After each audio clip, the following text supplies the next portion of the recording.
Hey everybody, I'm Delicia and thanks for tuning in to my weekly top 5 cigar picks.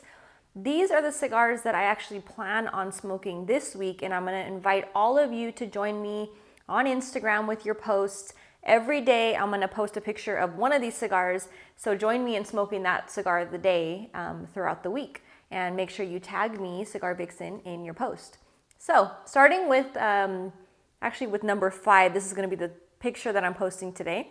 This is the Romeo the San Andres, and this one is a very nice cigar. It's blended blended by AJ Fernandez and also made at his factory in Esteli. Beautiful factory, by the way. Been there a couple times.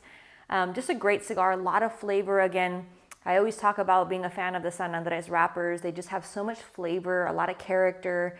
They're not necessarily overpowering. They just have a lot of very rich and robust flavors. You get the nice cocos, you get a little bit of the earthy, sometimes, I already said cocoa, so sometimes coffee. You just kind of get some of those influences blended in there. So I'm a big fan of the San Andres wrapper when it's blended properly.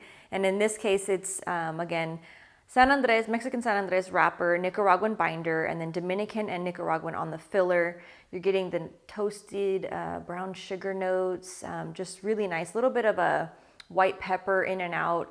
And then you get hints of leather. It's a very toothy looking wrapper, but again, lots of full flavor on this one, so a big fan. And the price point on this one is also good. It's under $10. It's about $9.50 or so, depending on the size, where you buy it.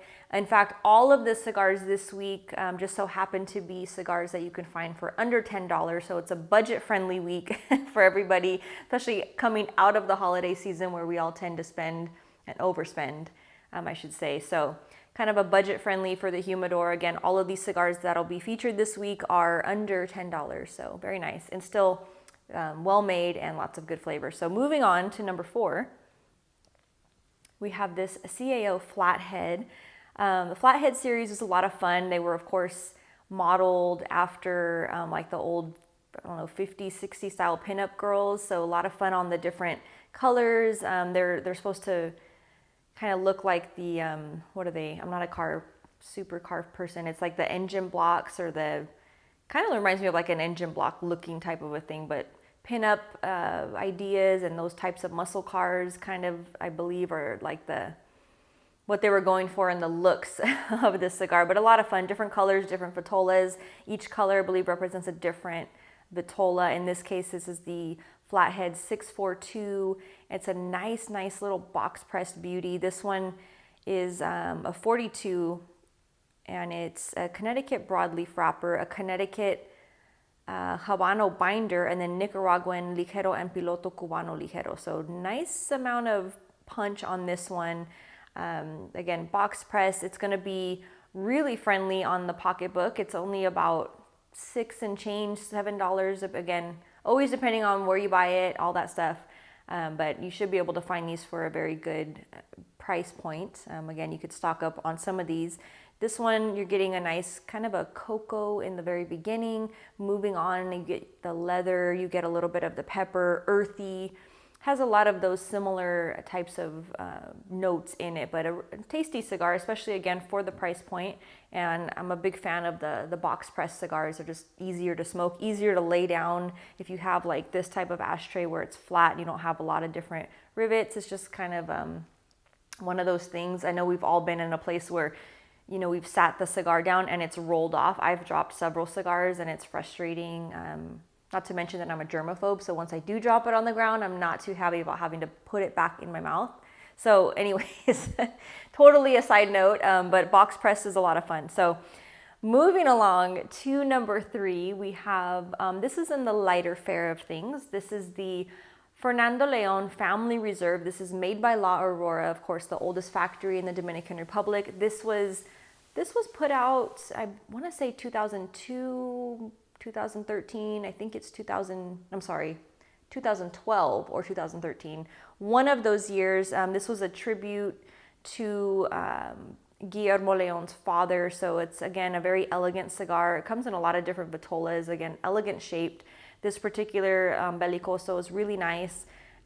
This one also falls in the category of being under the $10 price point. So this one is about, I'm sorry, I lied. This one is just over the $10 price point. I don't know what I was thinking. This one's about $11. So again, I think they have a Vitola that falls right at the $10 mark. Again, where you buy it, all that fun stuff will come into play, but it's still right around the $10 price point. I totally thought I was on it this week with getting them under $10, but sorry, one of them slipped out. Anyways, this one is featuring a Dominican Corojo wrapper, Dominican binder, and then Brazilian, Dominican, and Peruvian on the filler. It's a nice medium body. It's creamy. You get a little bit of a woodsy, kind of an oaky, leathery feel to it. A little bit of a light cocoa in the background.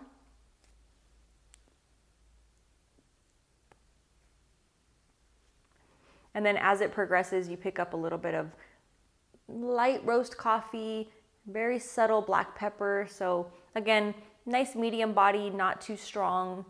It's gonna fit, you know, the everyday smoker as well as a fairly newer smoker. It's not gonna be overpowering. As opposed to my next cigar here, which is definitely for somebody that has a little more grit to them. This is the Hoya de Nicaragua Antaño. This is the dark Corojo. So this cigar is actually described as the embodiment of Nicaraguan power cigar. So I've mentioned this before in prior reviews, but in case you're new to watching, Hoya was like the first brand to really come out with a strong cigar. And by strong, I mean strong in the body, strong in the strength, all of those things. So prior to them really touching that market, no one else had really done it. Everybody kind of put out those, you know, safe, easy, light, maybe medium, but Hoya really did coin the market on putting the powerhouse cigars that have a lot of flavor, that are really well balanced, that are still complex, that are not just by any means, they're not just a strong cigar with nothing else to offer. They have a lot of flavor, especially the dark Corojo. Big fan of this one.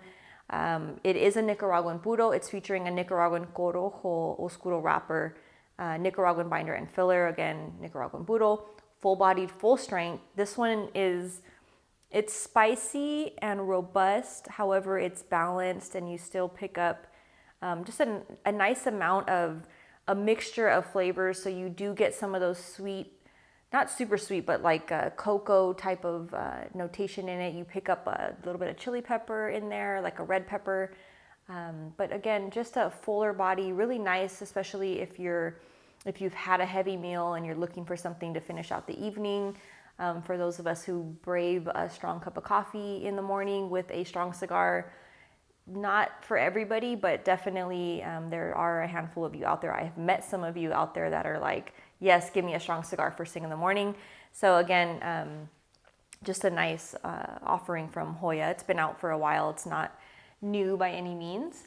And moving right along to my number one cigar in the lineup, but my number 2 cigar of the year. So overall, all the entire year, this one made my number 2. This is the Nat Cicco Anniversario 1965. It's the Liga number 4. Beautiful stick. It's featuring this nice little pigtail and an enclosed foot, and it has a slight box press to it. It's just it's really a steal, if I could say so myself. It is excellent on the flavor and the construction, and it's literally like $5 to $7 depending on what size you get, because it comes in I think 4 or 5 different sizes, but really nice. I mean, it's definitely one that you want to get a box of or stock up for your humidor, for yourself, for special occasions, for your guests, all of those things. It's a nice medium to fuller body, I'd say, right? Not quite full, but definitely a little bit stronger than your midline medium. So somewhere in the middle of that. Really nice, again, elegant. It has a beautiful, gold and burgundy band on it. It's just a nice cigar. This one is featuring an Ecuadorian Habano wrapper, Nicaraguan Habano seed, binder, and filler. So you do get a lot of mixtures of the flavors. So you're getting a nutty profile, a little bit of cedar. You do pick up a hint of orange peel, which is nice. And then you get, every so often, you get little bursts of kind of like a black pepper, but like not a really strong black pepper, just the flavor of the black pepper, which is how I like it. I don't like when it's super pronounced or pungent. I just like that the taste of black pepper, kind of like you're seasoning your food. You don't want to like dump the whole thing in there. That's kind of what this one is. It's just a nice little flavor of the black pepper, and then again those notes that I mentioned, the nutty, the cedar, little hints of the orange peel kind of throughout the smoke, little bits of anise, that kind of thing. Really nice cigar. Again, you cannot beat the price point. It did make my number 2 of the year, again, for the construction, for the flavor.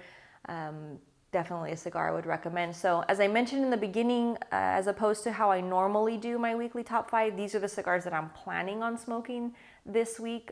So join me on Instagram, post your pictures day by day, if you can, of any of the 5 that I mentioned this week, and make sure you tag me in it, and I'll do my best to comment, to repost, maybe even throw in some fun little giveaways. You never know. But anyways, thanks for tuning in, and I hope to see you all soon. Cheers.